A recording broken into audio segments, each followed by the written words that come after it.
नमस्कार। श्रीमद् भगवद गीता यथारूप के पठन एवं अध्ययन में एक बार फिर आपका स्वागत है। जिन्होंने पिछला वीडियो देखा है उन्हें एक बार याद दिला दूं। उस वीडियो में हमने भगवद गीता के 8वें अध्याय का पठन किया था।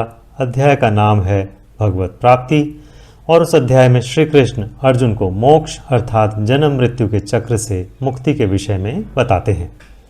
अगर आपने वो वीडियो नहीं देखा है तो समय निकाल कर उसे ज़रूर देख लें। आज का पठन शुरू करने से पहले एक बार फिर याद दिला दूं, ये वीडियोस उन सब के लिए हैं जो गीता का अध्ययन करना चाहते हैं लेकिन किसी वजह से नहीं कर पाए, चाहे वो कठिन संस्कृत भाषा हो या फिर समय की कमी और या ट्रांसलेशन में अलग अलग लोगों की अपनी इंटरप्रिटेशन और एक्सप्लेनेशन जिसने आपको कंफ्यूज और डिमोटिवेट कर दिया। इन वीडियोज़ में आपको सिर्फ और सिर्फ संस्कृत श्लोक का हिंदी अनुवाद ही मिलेगा। तो आइए पठन शुरू करते हैं। आज का अध्याय है अध्याय नंबर 9। इस अध्याय का नाम है परम गुह्य ज्ञान और इसमें 34 श्लोक हैं। अध्याय के आरंभ में श्री कृष्ण कहते हैं, हे अर्जुन, चूंकि तुम मुझसे कभी ईर्ष्या नहीं करते इसलिए मैं तुम्हें यह परम गुह्य ज्ञान तथा अनुभूति बतलाऊंगा जिसे जानकर तुम संसार के सारे क्लेशों से मुक्त हो जाओगे। यह ज्ञान सब विद्याओं का राजा है जो समस्त रहस्यों में सर्वाधिक गोपनीय है। यह परम शुद्ध है और चूंकि यह आत्मा की प्रत्यक्ष अनुभूति कराने वाला है अतः यह धर्म का सिद्धांत है। यह अविनाशी है और अत्यंत सुखपूर्वक संपन्न किया जाता है। श्री कृष्ण आगे कहते हैं, हे परंतप, जो लोग भक्ति में श्रद्धा नहीं रखते वे मुझे प्राप्त नहीं कर पाते, अतः वे इस भौतिक जगत में जन्म मृत्यु के मार्ग पर वापस आते रहते हैं। यह संपूर्ण जगत मेरे अव्यक्त रूप द्वारा व्याप्त है। समस्त जीव मुझ में हैं किंतु मैं उनमें नहीं हूँ। तथापि मेरे द्वारा उत्पन्न सारी वस्तुएं मुझ में स्थित नहीं रहती। जरा मेरे योग ऐश्वर्य को देखो।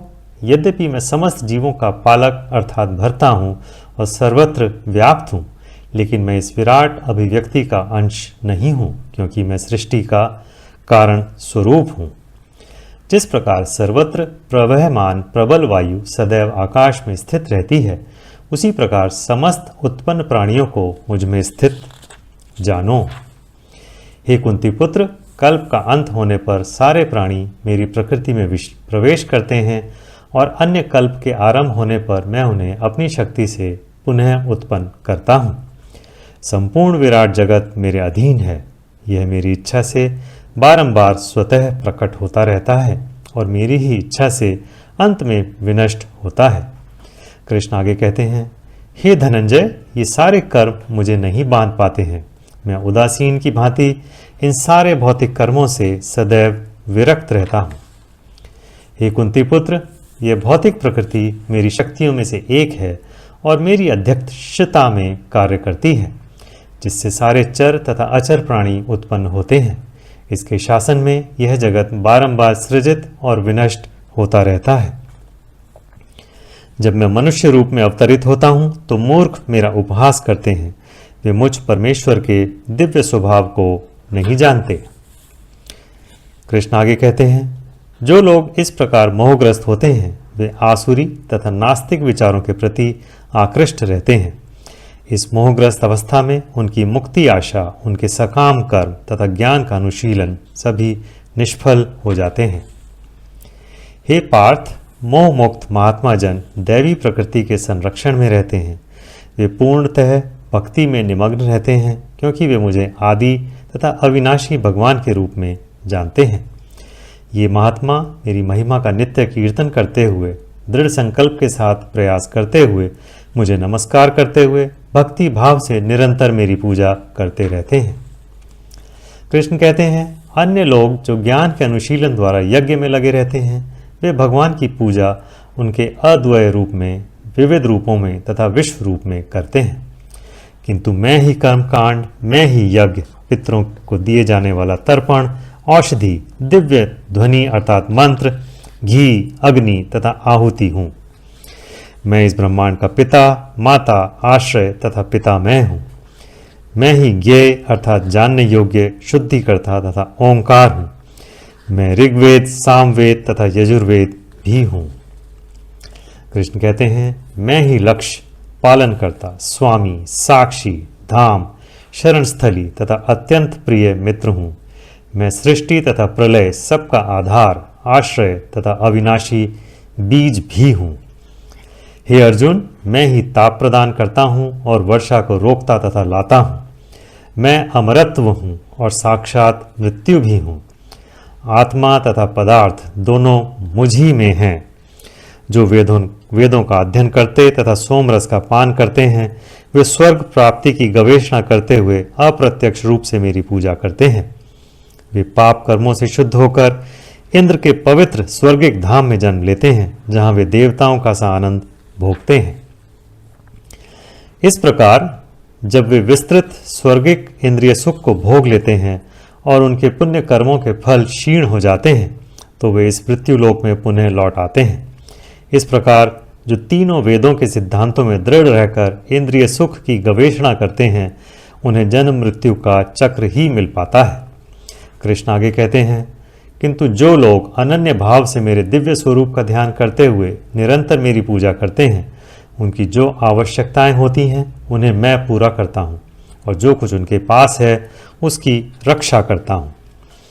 हे कुंती पुत्र, जो लोग अन्य देवताओं के भक्त हैं और उनकी श्रद्धापूर्वक पूजा करते हैं, वास्तव में वे भी मेरी ही पूजा करते हैं, किंतु वे यह त्रुटिपूर्ण ढंग से करते हैं।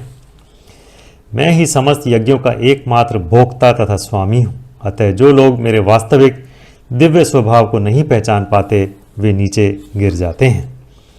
कृष्ण कहते हैं, जो देवताओं की पूजा करते हैं वे देवताओं के बीच जन्म लेंगे।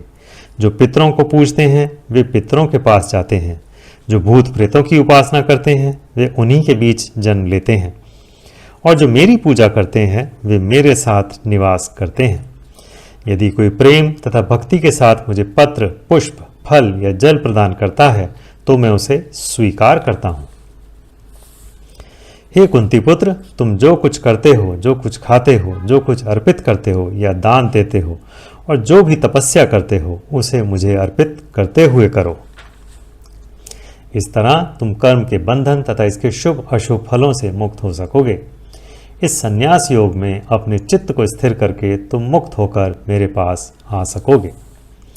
कृष्ण आगे कहते हैं, मैं ना तो किसी से द्वेष करता हूँ, ना ही किसी के साथ पक्षपात करता हूँ। मैं सबों के लिए संभाव हूँ, किंतु जो भी भक्तिपूर्वक मेरी सेवा करता है वह मेरा मित्र है, मुझ में स्थित रहता है और मैं भी उसका मित्र हूँ। यदि कोई जघन्य से जघन्य कर्म करता है, किंतु यदि वह भक्ति में रत रहता है तो उसे साधु मानना चाहिए, क्योंकि वह अपने संकल्प में अडिग रहता है। कृष्ण आगे कहते हैं, वह तुरंत धर्मात्मा बन जाता है और स्थायी शांति को प्राप्त होता है। हे कुंती पुत्र, निडर होकर घोषणा कर दो कि मेरे भक्त का कभी विनाश नहीं होता है। हे पार्थ, जो लोग मेरी शरण ग्रहण करते हैं वे भले ही निम्न जन्मा स्त्री, वैश्य तथा शूद्र क्यों ना हो, वे परम धाम को प्राप्त करते हैं। फिर धर्मात्मा, ब्राह्मणों, भक्तों तथा राज ऋषियों के लिए तो कहना ही क्या है। अतः इस क्षणिक दुखमय संसार में आ जाने पर मेरी प्रेम भक्ति में अपने आप को लगाओ। अपने मन को मेरे नित्य चिंतन में लगाओ। मेरे भक्त बनो, मुझे नमस्कार करो और मेरी ही पूजा करो। इस प्रकार मुझ में पूर्णतया तल्लीन होने पर तुम निश्चित रूप से मुझको प्राप्त होगे। और इसी के साथ ये अध्याय यहीं समाप्त होता है। अधिक गीता अध्ययन के लिए अपनी श्रीमद् भगवद गीता यथारूप की कॉपी निकट के इस्कॉन मंदिर से प्राप्त कर सकते हैं। और अंत में अगर वीडियो पसंद आया तो लाइक, शेयर और कमेंट करें और चैनल को सब्सक्राइब करना ना भूलें। नमस्कार।